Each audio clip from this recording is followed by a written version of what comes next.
अच्छा, ये term test में ये जो पहला सवाल था ये तो लेटेस्ट अटेम्प्ट का सवाल था, इसमें कुछ एडजस्टमेंट्स की थी, चेंज। तो क्वेश्चन पेपर मंगवा लिया, बस इधर अभी देखते रहो, रजिस्टर खोल लो अपना।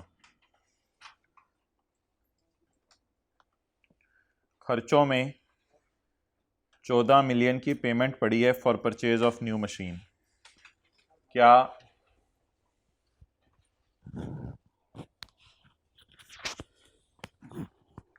नई मशीन का खरीदना खर्चा है या एसेट है? जल्दी बोलें। एसेट है। तो फिर हमने क्या करना है, प्रॉफिट से चलते हुए इसको उल्टा देना है। डन। इसकी जगह क्या माइनस करेंगे और बोलें, इसका इनिशियल अलाउंस माइनस करेंगे इसकी जगह, और इसकी जगह डेप्रीसिएशन माइनस करेंगे। दिया हुआ ना टर्म टेस्ट, दे के बैठे हैं जी। कॉस्ट उल्टा के इनिशियल अलाउंस और टैक्स डेप्रिसिएशन माइनस करेंगे। जिन्होंने टर्म टेस्ट दिया हुआ सिर्फ वही हजरात मौजूद हों। Next, the transaction was carried out on 1 जुलाई 2021, साल के पहले दिन हुई है। आगे जी,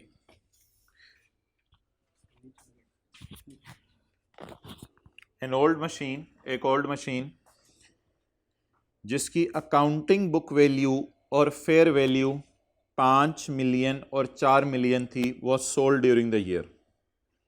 अच्छा मुझे ये बताएं, अकाउंटिंग बुक वैल्यू कितनी है? अब बड़े हो गए हैं, डायरेक्ट फिगर्स निकालें। अकाउंटिंग बुक वैल्यू कितनी है? 5 मिलियन। और फेयर वैल्यू तो कितने का बिका होगा? कुछ नहीं लिखा हुआ, फेयर वैल्यू का बिका होगा। तो 4 कंसिडरेशन आ गई अकाउंटिंग वालों की नज़र में, और अकाउंटिंग बुक वैल्यू 5। तो consideration minus accounting book value क्या आएगा? जल्दी बताएं ना। An old machine having accounting की book value and a fair value of 5 million and 4 million was sold during the year. एक मशीन जिसकी अकाउंटिंग बुक वैल्यू 5 है और 4 मिलियन इसकी फेयर वैल्यू है, ये बिक गई है। तो बताएं अकाउंटिंग वालों की नज़र में गेन लॉस कितना आएगा? बोलें बोलें, कितने? फेयर वैल्यू का बिक गया होगा, कुछ नहीं लिखा हुआ तो बोले ना, फेयर वैल्यू का बिक गया होगा। और अकाउंटिंग वालों की बीवी 5। तो अकाउंटिंग वालों की नज़र में कितना लॉस आया? अकाउंटिंग वालों की नज़र में 1 मिलियन का लॉस आ गया। डन। अच्छा, टैक्स वालों की नज़र में tax WDV of old machine was same as accounting WDV on the date of disposal. Tax वालों की WDV कितनी थी? वॉज सेम, किसके बराबर थी? As accounting WDV on the date of disposal. तो बताएं जी, टैक्स वालों की नज़र में कितना गेन लॉस आया? जल्दी सोचें, जल्दी जल्दी। बिका तो वही होगा 4 का, बिका तो वही होगा 4 का। टैक्स वालों की WDV अकाउंटिंग वालों की WDV के बराबर थी, तो बेचा तो 4 पे ही होगा, बेचने पे तो कोई एतराज नहीं दोनों में। तो 1 का क्या आ गया? तो अकाउंटिंग वालों का लॉस 1 रुपया उल्टा कर टैक्स वालों का लॉस 1 रुपया रिकॉर्ड कर देना था। तो ओवरऑल इग्नोर तो करना बेहतर नहीं था, उल्टा के रिकॉर्ड कर देते हैं। नहीं नहीं, बस ना क्यों ना करें, करें करें। Clear? Next, purchase of raw material. Raw material purchase किया 40 मिलियन का, जिस पर टैक्स नहीं काटा। ड्यूरिंग द ईयर हमने परचेज किया है टोटल रॉ मटेरियल 120 मिलियन का। अब इनकम फ्रॉम बिजनेस के चैप्टर में आते हैं, और इनकम फ्रॉम बिजनेस के चैप्टर में आके हम देखते हैं कि रॉ मटेरियल को कैसे डील करते हैं परचेज के ऊपर। शायद आपको याद हो कि बिजनेस के चैप्टर में पेज 128 पे हमने पढ़ा था कि परचेज डिसअलाउड कैसे निकालेंगे। किसी को याद है? Lower of purchase on which tax is not deducted and 20% of total purchase. तो ये आसान सा कॉन्सेप्ट आपका टेस्ट हुआ था, रिवाइज करें। Purchase on which tax is not deducted and 20% of total purchase. इनमें से क्या करना है? लोअर ऑफ को डिसअलाउ कर देना, लोअर ऑफ को ये वही मैं वर्किंग दिखा रहा हूँ जो आपके बिजनेस के चैप्टर में दिखाई थी, ये फॉर्मूला लगेगा। ओके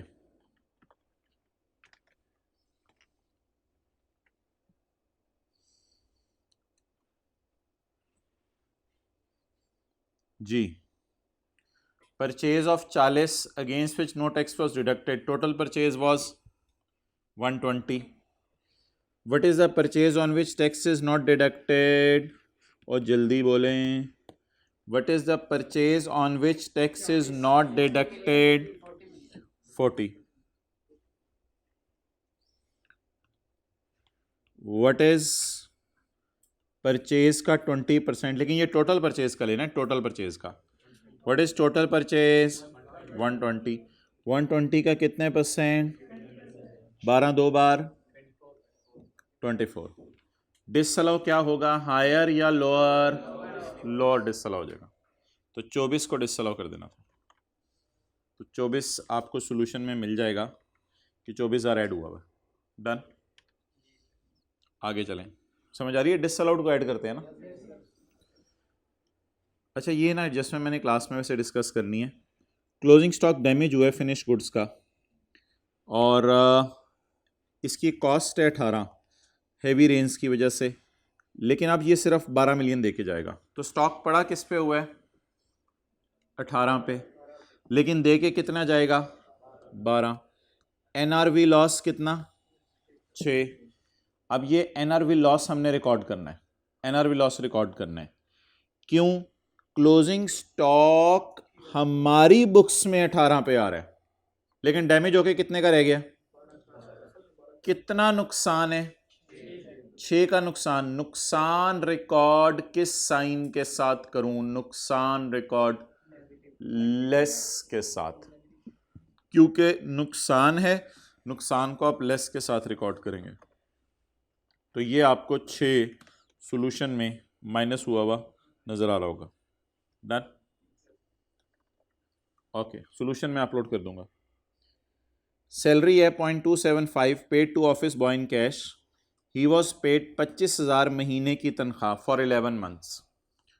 25,000 को अगर आप 11 से ज़रब देंगे तो जवाब आएगा 2,75,000, वो जो फिगर उसने दी हुई है। 2,75,000 उसको तनख्वाह दी है कैश में। भाईजान कैश में तनख्वाह देना 25,000 तक कोई जुर्म नहीं है, 25,000 से ऊपर की तनख्वाह जुर्म है। 25,000 या 25,000 से ऊपर नहीं, 25,000 और 25,000 से नीचे वाली तनख्वाह जो है वो नॉट अलाउड है, अलाउड है। अगर आप कैश में भी पे कर दो कोई मसला नहीं, लेकिन 25,000 से ऊपर। अब लॉ की लैंग्वेज देख लेते हैं। मैं लॉ की लैंग्वेज देखते हैं। नॉट अलाउड कितनी है, छोड़े पर मेरी ना तेरी।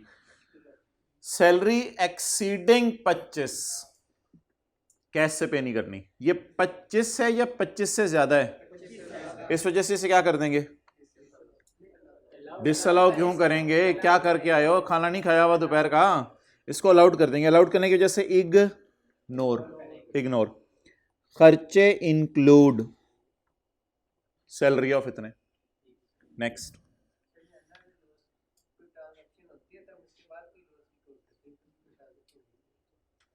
नहीं, टैक्स वाले एनआरवी लॉस को मानते हैं। टैक्स वाले कहते हैं क्लोजिंग स्टॉक को रिकॉर्ड करें लोअर ऑफ कॉस्ट एनआरवी। हाँ, अकाउंटिंग उन्होंने रिकॉर्ड किया ही नहीं हुआ, इसलिए तो बता रहे। कॉस्ट ऑफ सेल में ना देखें, cost of sale include closing stock of 18। Para किस पे होना चाहिए था, लोअर पे, ऊपर से मिला के पढ़े। Cost of sale include closing stock of 18, पढ़ा किस पे होना चाहिए था, लोअर पे पढ़ा होना चाहिए था। पढ़ा किस पे है, पढ़ा किस पे होना चाहिए, 12 पे। तो लॉस कितना, लॉस को माइनस करना चाहिए। भाई आपको समझ आ रही है, जो दरमियान में बैठे। क्लोजिंग स्टॉक में पढ़ा किस पे हुआ है, वो बोले 18 पे। क्लोजिंग स्टॉक में पढ़ा किस पे हुआ है, 18 पे। कहाँ लिखा हुआ है ऊपर, कॉस्ट ऑफ सेल इंक्लूड, पढ़ा किस पे होना चाहिए, बोले 12 पे, लोअर पे। अब बताएं कितना लॉस रिकॉर्ड करें। लॉस रिकॉर्ड किस साइन के साथ, नेगेटिव साइन के साथ। आगे चलें। भाईजान वेयर हाउस का किराया है 1.6 मिलियन, पे आपने किया क्रेडिट कार्ड जो आपके बिजनेस बैंक अकाउंट से लिंक हुआ है, तो ठीक है। चैप्टर 15 के अंदर हमने पढ़ा था कि बिजनेस बैंक अकाउंट आप अपना बता दें और उससे पेमेंट्स करते रहें। चैप्टर 15, हाँ हाँ इसी में पढ़ा था, तुझे दिखाता हूँ मैं, पेज नंबर 316। सबर सबर सबर, यहाँ भी पढ़ा था। Every tax payer shall declare to commissioner a bank account. अच्छा, अगर आपने बैंक अकाउंट डिक्लेयर ना किया तो आपको खर्चे अलाउ नहीं होंगे असल में।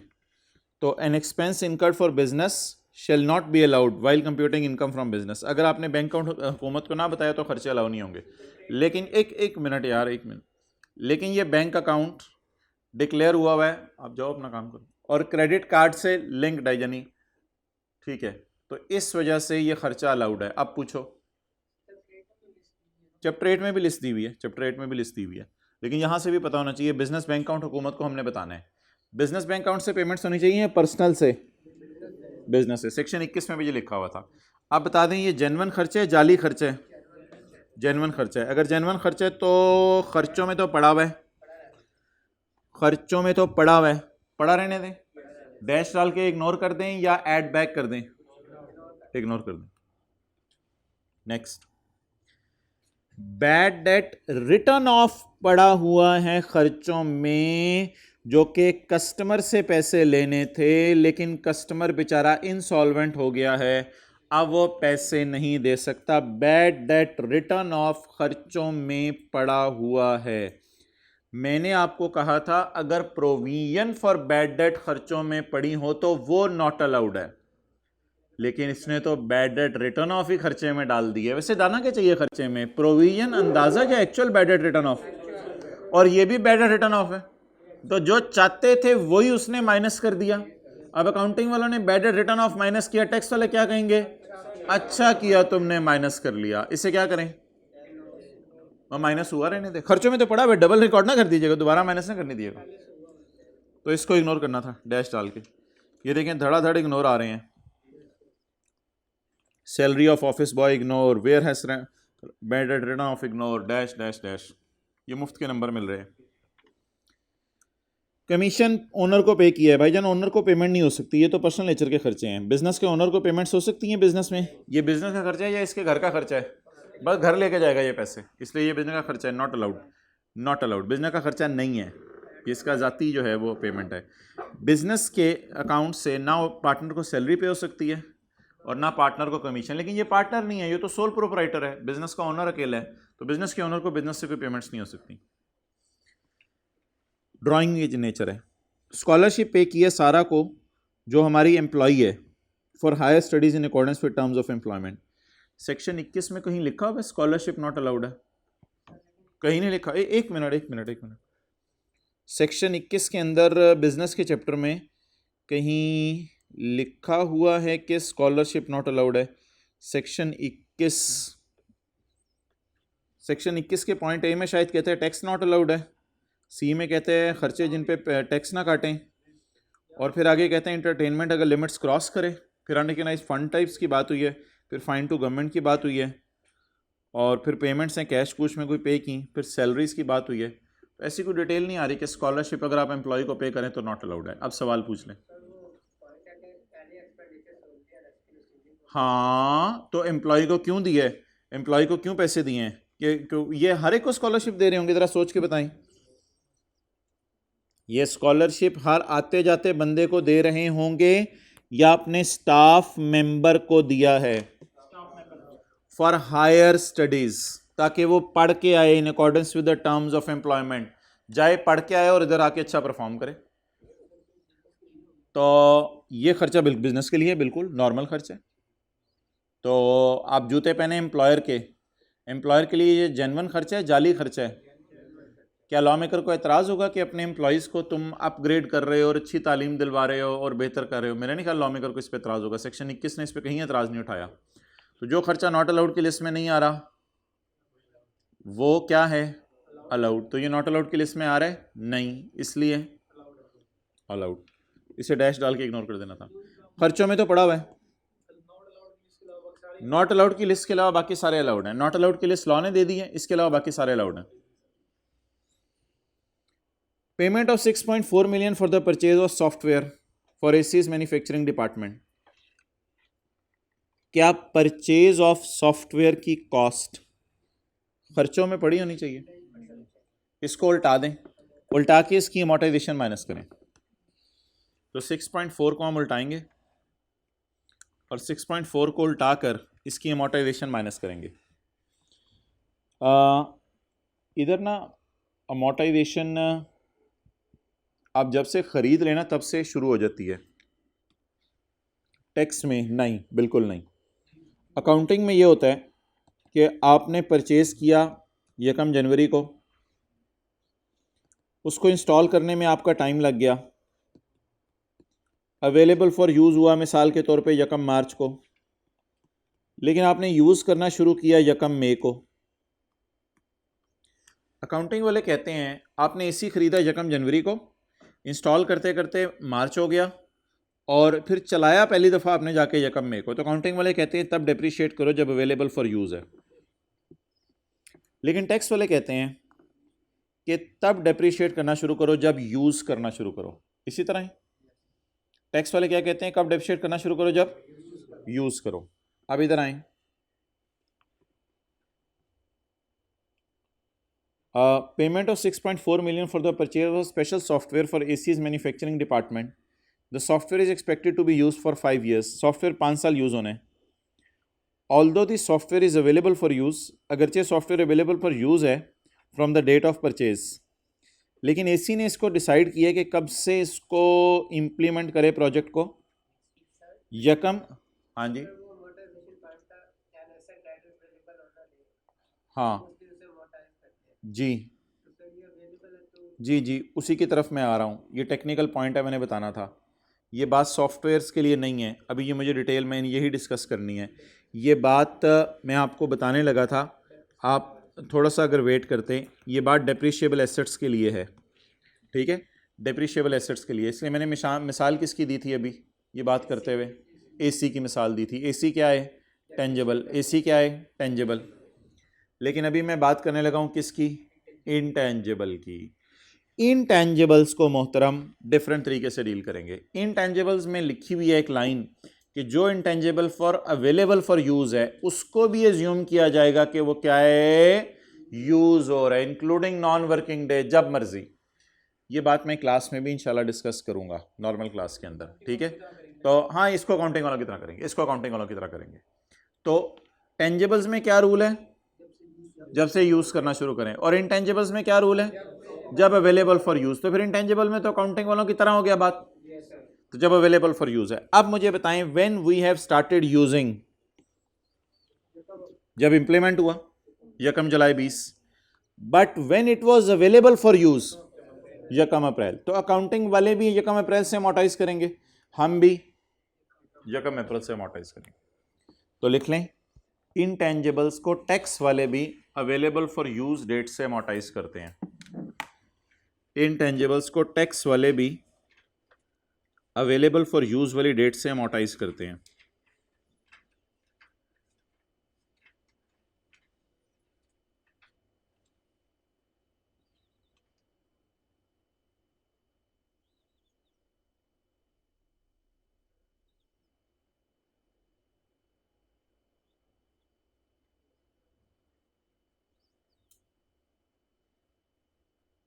ओके, आगे जी। आप बता दें, अप्रैल मई जून में दिन गिन लेंगे और दिन गिन के उसको अमोर्टाइज कर देंगे। लेकिन इसको उल्टाना क्यों जरूरी है, ये खर्चों में पड़ी है, इसको उल्टा देंगे पूरी कॉस्ट को और इसकी जगह इसकी अमोर्टाइजेशन माइनस कर देंगे। कितने लोगों ने यही किया था, जरा हाथ कर। ओके, आगे डेप्रिसिएशन और इंटरेस्ट है, आगे फुल स्टॉप लगा हुआ है, यानी इतना सा खर्चों में शामिल है। फुल स्टॉप के बाद आगे लिखा हुआ है रेंटल इतने हैं, ये तो किसी पिटी एडजस्टमेंट थी। अकाउंटिंग डेप्रिसिएशन इंटरेस्ट उल्टा के और लीज रेंटल क्या कर देंगे, माइनस कर देंगे। लेकिन ओवरऑल इन द एंड फिर भी लॉस ही आ रहा था, लॉस ही आ रहा था, और टैक्स जीरो निकालना था इसका। जी वो मुझे पता है लेटेस्ट ट्रेंड में आया है, और मुझे पता है जिस एडजस्टमेंट को मैंने चेंज किया, और मुझे पता है मैंने वो कब करानी है। Point number B, discuss the tax implication. वो तो वैसे ही पुराने लॉ के मुताबिक सोल्यूशन है। आईकैप के सोल्यूशन तो आप देख ही नहीं सकते वेबसाइट के ऊपर।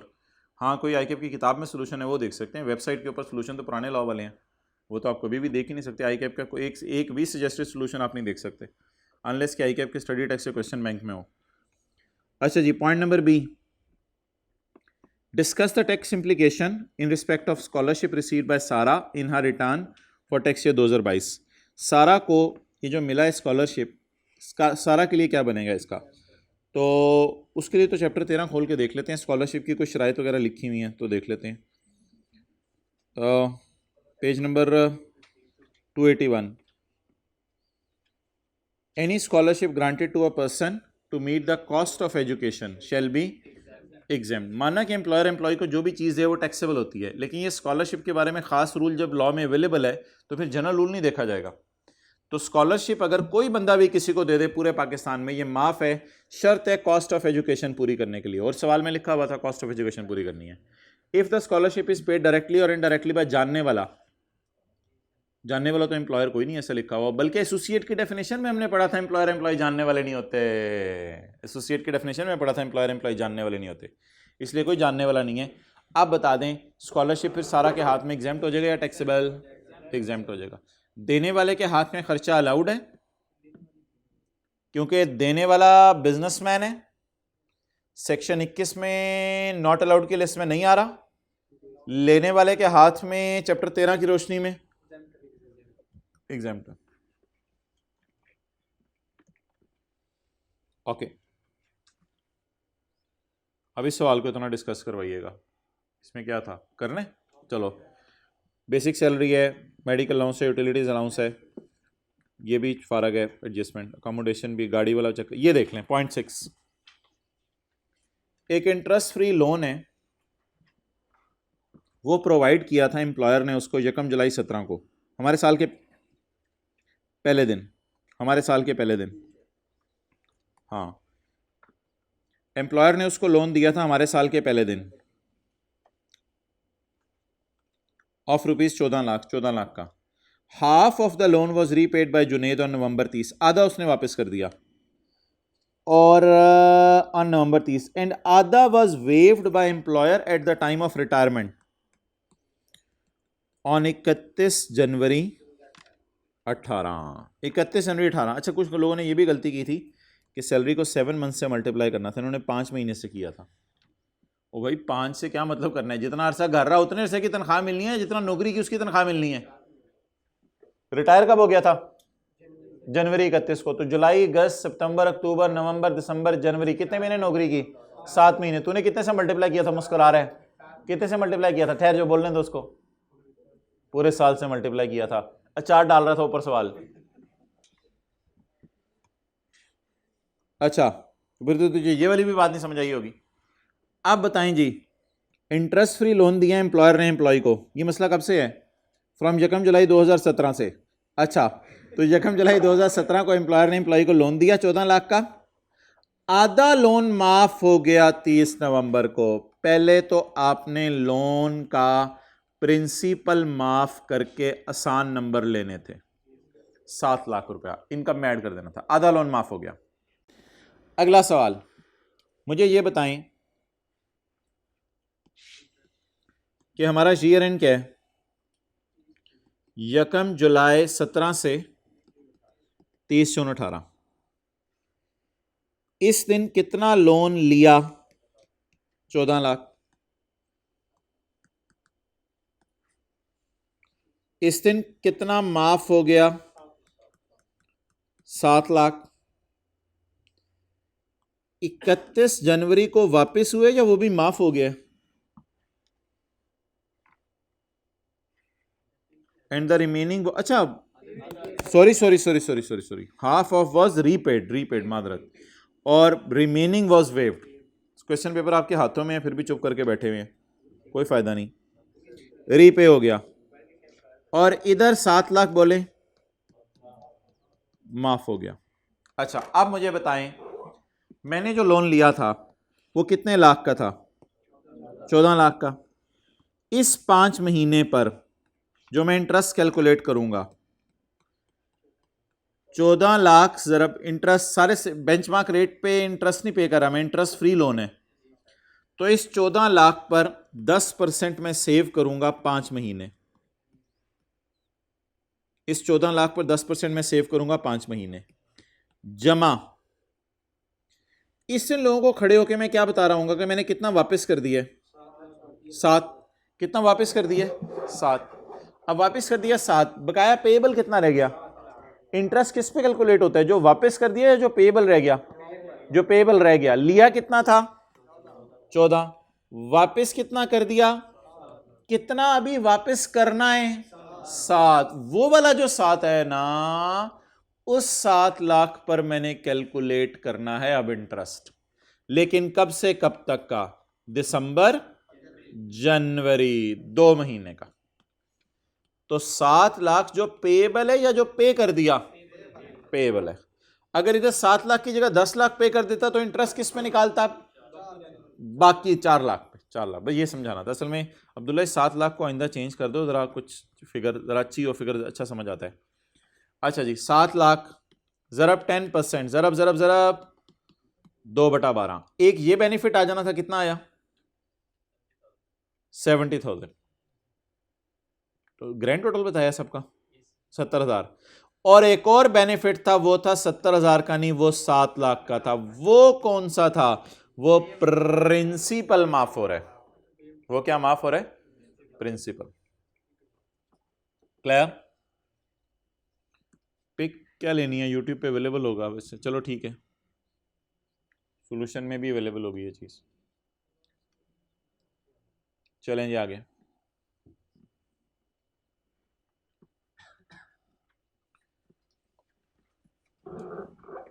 On Yakam August, Nestle provided him with refrigerator and washing machine for use at home. Provided या ट्रांसफर, प्रोवाइडेड हम थोड़े अरसे के लिए या हमेशा के लिए ट्रांसफर, प्रोवाइडेड थोड़े अरसे के लिए। The book value of these employees was 2 lakh and these were returnable eight the time of retirement. 15% dividend was charge on Nestle on these employees. ये वापस कब करनी है, eight the time of retirement. Employer ने दी कब है, यकम अगस्त। पता नहीं कितना अरसा इसने नौकरी करनी थी, जल्दी रिटायर हो गया। बहरहाल यकम अगस्त 17 को एम्प्लॉयर ने दी है और रिटायर कब हो गया, 31 जनवरी 18 को। तो कितना अर्सा ये अप्लाइंसेज इस्तेमाल किए हैं, अगस्त नहीं गिनना, गिनने यकम अगस्त से गिनने। अगस्त, सितंबर, अक्टूबर, नवंबर, दिसंबर, जनवरी। कितने महीने अप्लाइंसेज इस्तेमाल की, 6 महीने। जब मैं इनकी बीवी पकड़ूंगा 2 लाख, तो इस पे रेट लगाऊंगा 15%, तो ये कितने ऐसे की डिडक्शन आएगी, पूरे साल की। लेकिन मुझे कितने महीने की चाहिए, 6 महीने की। तो हमने कहा था अगर कभी सवाल में आपको वो बता दे कि अप्लाइंसेस वगैरह आपको प्रोवाइड की गई हैं, तो फिर एम्प्लॉयर जितना डेप्रिशिएट कर रहा होगा उतना एम्प्लॉय फायदा उठा रहा होगा।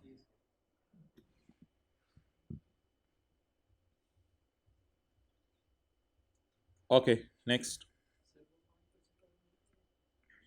5% वाला रूल गाड़ी पे लगता है जब एम्प्लॉयर एम्प्लॉय को प्रोवाइड करे। ये गाड़ी नहीं है, चपेड़ है ये, वो गाड़ी पे रूल है भाई, 5 या 10%। ओके नेक्स्ट, आगे चलें। ही रिसीव, यार ये फारग एडजस्टमेंट थी। He receive 2 lakh from unapproved gratuity on his retirement. The amount is to be credited in Dubai account where his children are living. ये मैं बता देता हूँ, अनअप्रूव्ड ग्रेचुटी थी, ये अमाउंट इसको दुबई में मिली है। अनअप्रूव्ड ग्रेचुटी थी, ये अमाउंट इसको दुबई में, दुबई कहते हैं, दुबई कहते हैं आप लोग, क्या कहते हैं, दुबई, बई बई बा,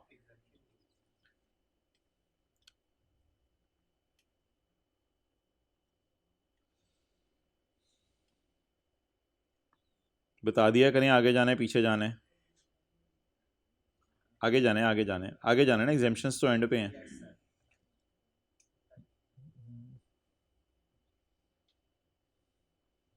कितने अच्छे बच्चे भाईजान, चपेट प्रोग्राम इधर देखो, ये देखो गाड़ी के लिए रूल था 5 या 10%, इसके लिए ये रूल था। पेज 93 घर जाके गले लगाना बार बार, मैं और मेरा पेज 93।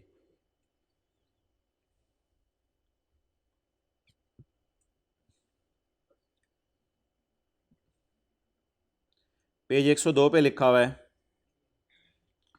कि अनअप्रूव्ड ग्रेचुटी माफ़ नहीं होगी अगर आपने पाकिस्तान से बाहर पैसे लिए। तो ये पैसे पाकिस्तान से बाहर मिले थे, अन्य वाह जो है 50% और 75,000 करके लोग एग्जेम्प्ट कर रहे थे। जी आप उसके साथ बैठे हुए थे ना, साथ साथ देख रहे थे वो क्या कर रहे हैं। अच्छा तो इसको फिर एग्जेम्प्ट करना है या टैक्सेबल करना है? आप होंठ हिलाया करो यार, मुझे नहीं लग रहा आप इन्वॉल्व हो, हाथ छोड़ो ऐसे, होंठ हिलाओ। एग्जेम्प्ट करना है या टैक्सेबल करना है? कंडीशन पूरी नहीं कर रहा तो क्या करना है? टैक्सेबल करना। एक पेंशन मिली है उसको 20,000 रुपये, 22,000 रुपया month, payable on last working day of each month, हर महीने के एंड पे उसको मिलेगी। Amount is to be credit in Dubai account where his children are living, ये पैसे भी उसको दुबई अकाउंट में मिलेंगे जहाँ उसके चिल्ड्रन रह रहे हैं। भाईजान पेंशन मिलती है रिटायरमेंट के बाद 22,000 रुपया। अच्छा असूली तौर पे अगर इतनी सी लाइन में पढ़ूँ तो पेंशन एग्जाम्प्ट है, क्योंकि जो पेंशन है ना,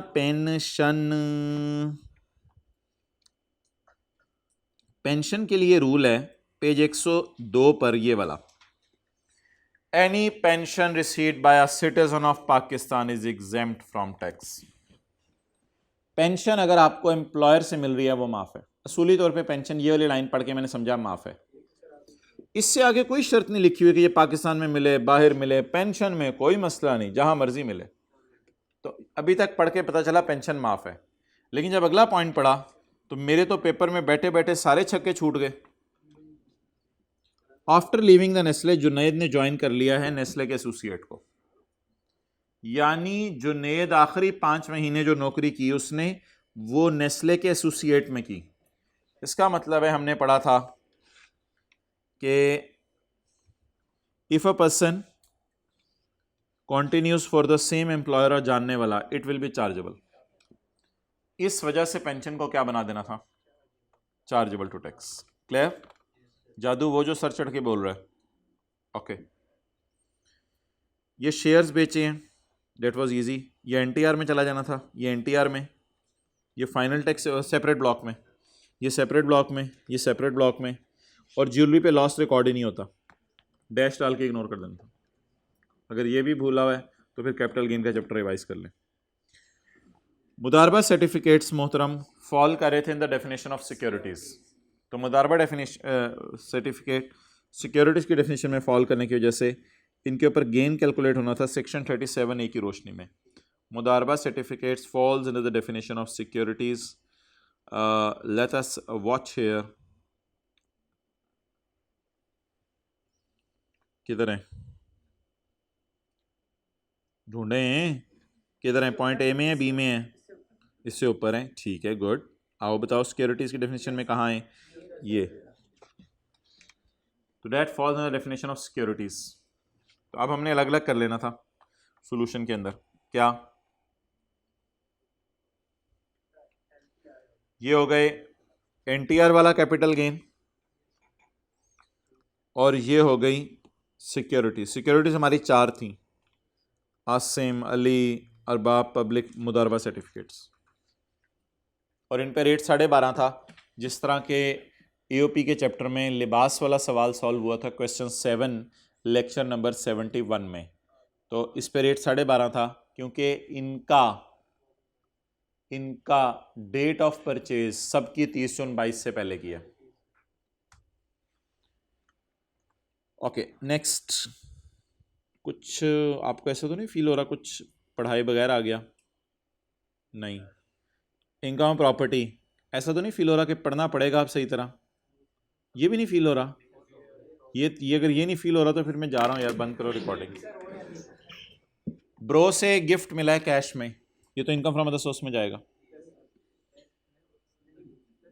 भाईजन नहीं, रिलेटिव नॉन रिलेटिव होना नहीं देखा जाता। रिलेटिव नॉन रिलेटिव होना तब देखा जाता है जब कोई चीज इन काइंड मिले, जब कैश मिले तो फिर नहीं देखा जाता। कोई खुदा का खौफ करें। इनकम फ्रॉम अदर सोर्स के चैप्टर में मैंने डायग्राम बनवाई थी और वाजे तौर पे लिखवाया भी था। ये 2 डायग्राम में मैं दिखाने लगा हूं। मैंने वाजे कहा था आपको कि प्लीज ये मसला आप लोगों ने मुझे नहीं डालना आने वाले दिनों में। मैंने कहा था गिफ्ट इन काइंड मिला, 2 देखना है रिश्तेदार है या नहीं, 2 देखना है रिश्तेदार है या नहीं। लेकिन अगर गिफ्ट इन काइंड नहीं मिला, लोन मिला है, गिफ्ट कैश में मिला है, रोकड़ा मिला है, तो आपने रिश्तेदारी नहीं देखनी, तो रिश्तेदारी को फारग करें, तो एज्यूम करें बस रिश्तेदारी फारग, पीछे क्या रह गया, होल्डिंग, एंटीएन, या इस सारे में कहीं कैश मेथड अलाउड नहीं है, इसलिए लोन को अदर सोर्स में डाल देना था। तो लोन है, गिफ्ट है, गिफ्ट, गिफ्ट को अदर सोर्स में डाल देना जी। मैं कह रहा हूं अदर सोर्स में डाल देना था, वो कह रहे हैं इनकम फ्रॉम अदर सोर्स। चलो अच्छा हो गया। डोनेशन है, टैक्स क्रेडिट दे देना था। 0.8 भी आसान था, 9 भी आसान था। भाईजान 6 लाख इसके बच्चों की स्कूल फीस है, शादी हुई होगी, आपकी भी कराया अल्लाह। अब अच्छा, तो 6 लाख रुपया इसके बच्चों की स्कूल फीस है। ये जो डिडक्टेबल अलाउंस वाला बेनिफिट है ना, ये लेने के लिए एक शर्त है कि आपकी साल की इनकम 15 लाख से कम होनी चाहिए। डिडक्टेबल अलाउंस वाला बेनिफिट लेने के लिए एक शर्त है कि आपकी साल की इनकम 15 लाख से कम होनी चाहिए। क्योंकि इसकी साल की इनकम 15 लाख से ज़्यादा थी और ये अमीर नहीं था, खाली अमीर कबीर था, इसकी इनकम 15 लाख दूर की बात, इसकी इनकम तो 101 लाख पे पहुंची हुई है, 10 मिलियन पे पहुंची हुई है। तो फिर 10 मिलियन इनकम और 15 लाख कहाँ की बात। तूने माइनस किया डिडक्टेबल अलाउंस, करके आया है, नाम क्या है? अब्दुर्रहमान। अब्दुर्रहमान का पेपर जरा देखना अब्दुल्ला। अच्छा आगे चलें, चले चलें, छोड़े आगे चलें। अस्सलाम वालेकुम। अब्दुर्रहमान का पेपर देखना, इसने क्या बोंगी मारी है पेपर में। अच्छा भाई, ये वेल्थ स्टेटमेंट जमा करवाने की कोई अलग से तारीख नहीं है। वेल्थ स्टेटमेंट जो आप नॉर्मल जमा करवाते हैं वो रिटर्न के साथ ही जमा करानी होती है। तो वेल्थ स्टेटमेंट जमा कराने की तारीख पूछी थी, तो चैप्टर 15 में अगर आप जाके देखें, कौन सा सेक्शन है, 116, every resident individual shell file a wealth statement along with the return, return के साथ ही। अगली बात इसने क्या पूछी थी? अगली बात इसने पूछी थी किन सूरतों में वेल्थ स्टेटमेंट जमा करवाने में एक्सटेंशन मिल सकती है और how he should apply for extension.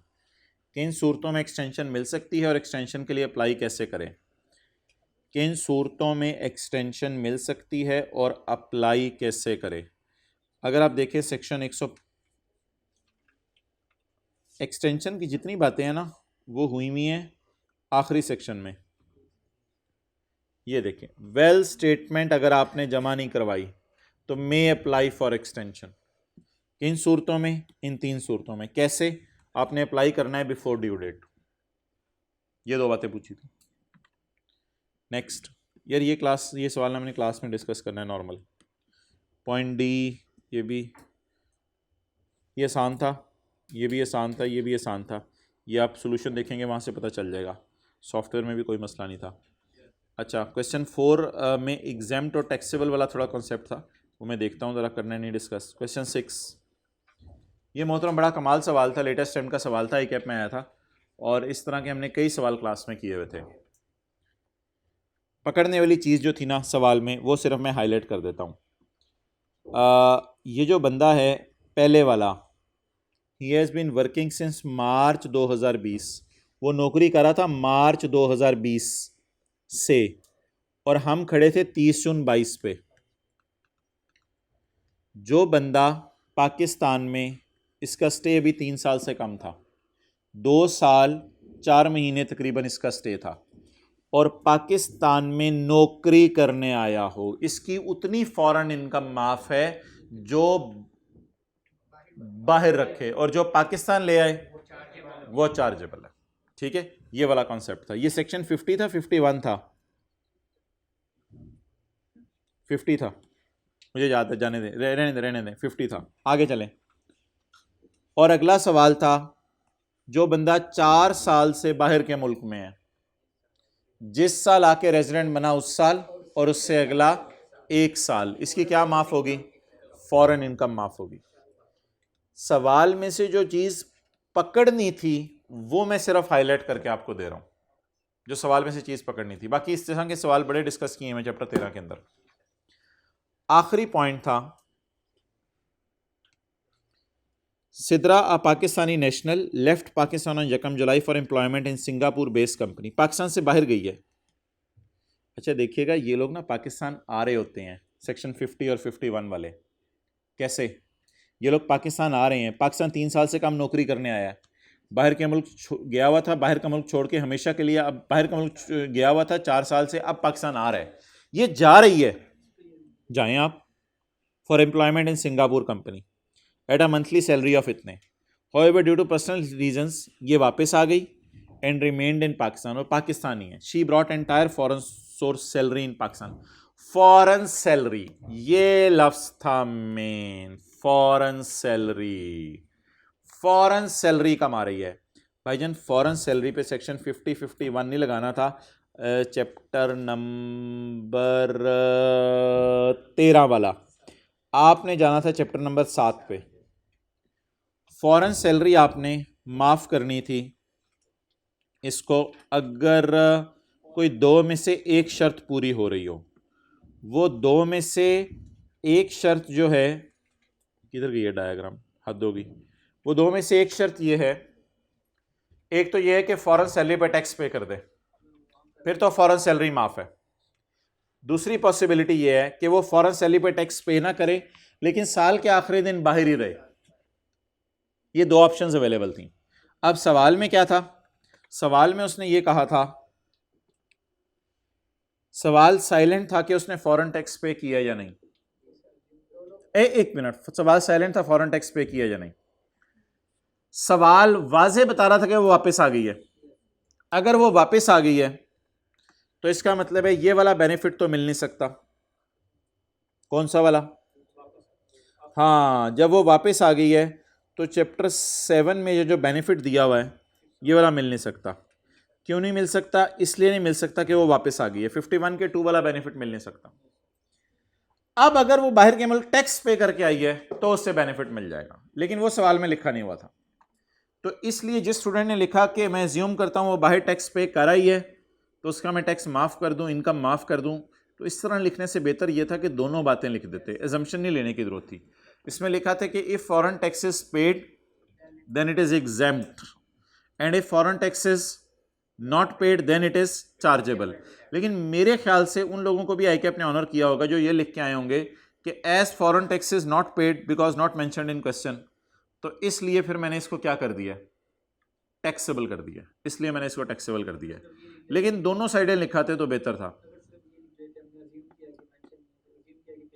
हाँ ठीक है यार, ये भी चल ही जाएगा। हमने सवाल में मेंशन नहीं है तो मैंने एजम्पशन ले लिया कि पे किया, ये भी चल जाएगा क्योंकि उसको पता चल जाएगा आपको कॉन्सेप्ट है। तो असल में ना ये अब ज़रा मेन बात थी, ये जो लाइनें हैं ना मैंने हाईलाइट करके दे दी हैं। इन लाइनों से पता चलना था कि चैप्टर 13 का सवाल है और इस लाइन से पता चलना था कि चैप्टर नंबर 7 का सवाल है।